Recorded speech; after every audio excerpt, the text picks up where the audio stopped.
আজকে ভগবানের টানে পৌঁছে গেলাম মায়াপুর। সো হ্যালো এভরিওয়ান, আমি লিপিকা চলে এসেছি আজকে একটা ব্লগ নিয়ে। অনেক দিন পর এলাম, যেহেতু কারণ শরীরটা খুব খারাপ ছিল, ওই কারণে কিছুদিন ভিডিও করা হয়নি। তো এখন ভালো লাগছে, তাই ভাবলাম আজকে করে নেওয়া যাক। তো আমি রেডি হয়ে বেরিয়ে পড়েছি, আর সুধন্য প্রীতি আগে পৌঁছে গেছে গাড়ির কাছে। তো আমরা এবার গাড়িতে উঠে পড়ব। তো ফাইনালি আমরা গাড়িতে উঠেও পড়েছি সবাই। দেখো, এখনও আরেকজনকে তুলতে হবে গাড়িতে, তো তারা ওয়েট করছে আমাদের জন্য। তারপরে আমরা পৌঁছে গেলাম ফার্স্টে চৈতন্য মঠে, তারপরে আমরা ভেতরে প্রবেশ করব। এর আগে একবার এসেছিলাম, এখানে এসেছিলাম, বেশ ভালো লাগছিল। এখানে আসলে যেন অন্যরকম একটা শান্তি পাওয়া যায়, খুবই ভালো লাগে। তো এখন ভেতরে প্রবেশ করছি, এবার যাব রাধাকুণ্ডে। তো ওখানে তো খুব বড় বড় মাছ, এখানে মাছগুলো দেখে আমাদের ছেলেমেয়েরা খুব আনন্দ পাচ্ছিল, আর আমিও দেখে অবাক হয়ে গিয়েছিলাম, এত বড় বড় মাছ ছিল না, কি বলবো। তো হেভি লাগছিল, আর জলটা এতটা পরিষ্কার ছিল, কি বলবো। যাই হোক, তারপরে দেখো এই ফুল গাছগুলো দেখাচ্ছি। আমরা যখন এসেছিলাম এসব গোলাপ গাছগুলো ছোট ছিল, এখন বেশ অনেক বড় হয়ে গেছে, 1 বছরের কাছাকাছি হয়ে গেল। সেই কবে একবার গিয়েছিলাম, আর এখানে ভগবানের সমস্ত স্মৃতিগুলোকে কি সুন্দরভাবে সাজানো আছে, বেশ ভালো লাগলো দেখতে। তারপরে পুরো মন্দিরটা আমরা ঘুরে দেখলাম, তারপরে সবার দেখা হয়ে গেছে, এবার বাইরে বেরোচ্ছি, কারণ মেন মন্দিরে এবার যেতে হবে। তারপরে আবার গাড়িতে উঠে পড়েছি, দেখতেই পাচ্ছ ওই দেখো ইস্কনের মঠ দেখা যাচ্ছে। আর যাওয়ার সময় না মনে হচ্ছিল বৃষ্টি হবে বৃষ্টি হবে, সত্যিই খুব জোরে বৃষ্টি চলে এসেছিলো জানো। তারপরে চিন্তা হলো যে আমরা তো কেউ ছাতা নিয়ে আসিনি, তারপরে আবার বৃষ্টি থেমে গেল। তো আমরা পৌঁছে গেছি, এবার আমাদের গাড়িটাকে পার্কিং করে ভেতরে প্রবেশ করব। আর যেহেতু এটা শ্রাবণ মাস, আর এই শ্রাবণ মাসে তারকেশ্বর থেকে অনেক ভক্তরা দেখছি এখানে দেখতে এসেছে মায়াপুর। তো প্রচুর প্রচুর ছিল, সব গাড়িতে করে এসেছে, আর এখানে রেস্ট করার জায়গা ছিল, সবাই বসেছিল শুয়েছিল, কি বলবো। যখন গেলাম তখন মনে হচ্ছিল যে, যেহেতু দুপুরকার টাইমে গিয়েছিলাম, মনে হচ্ছিল যে কেউ বোধহয় আজকে সেরকম দেখতে আসেনি। তারপরে একটু যেই বেলাটা পড়লো, তারপরে প্রচুর ভিড় হয়ে গেল।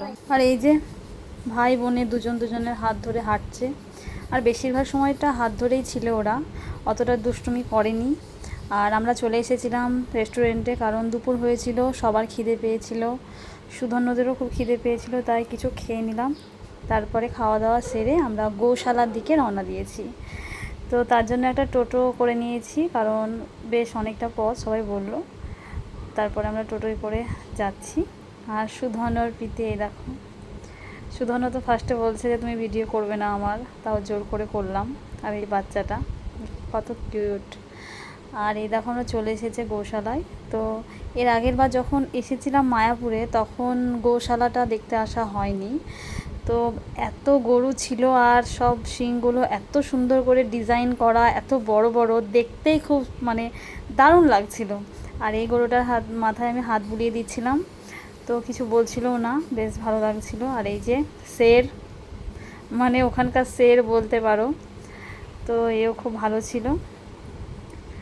তারপরে আমরা গরুর গাড়ি দেখে আর নিজেদেরকে সামলাতে পারলাম না, তো সবাই মিলে চেপে পড়লাম গরুর গাড়িতে, কারণ বেশ ভালো লাগছিল, আর ভিডিও করে নিয়েছিলাম কয়েকটা। আর গরুর গাড়ি তো এখন সেরকম দেখতেই পাওয়া যায় না, তো সবাই চেপে পড়েছি। এখন আমরা বসলাম, কারণ বড় মন্দিরের ভেতর ঢুকতে দেবে, তো ওই কারণে লাইন দিতে হচ্ছে। আজকে বড় মন্দির দেখবো, দেখেই বাড়ি যাব। তো এখন সবাই লাইন দিচ্ছে, দেখো লাইন, এখানে সবাই লাইনে দাঁড়িয়ে আছে, আমরা একটু বসে আছি, কারণ বড়দি লাইনে দাঁড়িয়েছিল বলে।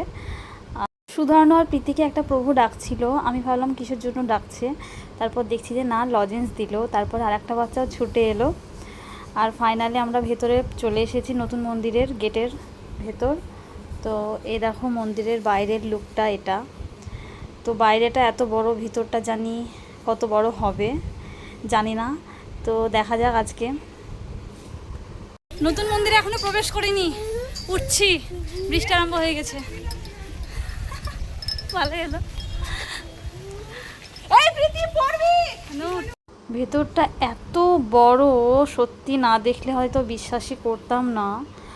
আর খুব বেশি কাজ কমপ্লিট হয়নি, আমি ভাবছি এই মন্দিরের কাজ সম্পূর্ণ কমপ্লিট হতে ঠিক কত বছর সময় লাগবে। আর এই জায়গাটা ছিল পুরোটাই ফাঁকা, আর ওই সময় বৃষ্টি হচ্ছিল।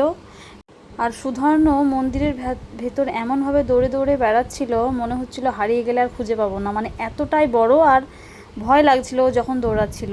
যাই হোক, মন্দির দেখা হয়ে গেছে, এবার আমরা নিচে নেমে আসছি। আর এখনও বৃষ্টি পড়ছে হালকা হালকা।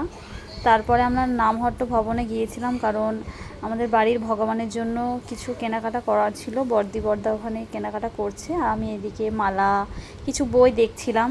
সুধর্ণ আমার সঙ্গে সঙ্গে বেড়াচ্ছিল, কারণ ওর এতে কোনো ইন্টারেস্ট ছিল না, কারণ ওর খেলনার কিছুই নেই এখানে। তারপর যাই হোক, আমরা বাড়ির দিকে রওনা দেবো বলে সবাই গাড়ির কাছে পৌঁছে গেলাম। আর বাড়ি আসার সময় রাস্তার ধারে একটা চায়ের দোকানের সামনে গাড়ি থামিয়ে চা খেয়ে শান্তি করে বাড়ি এলাম।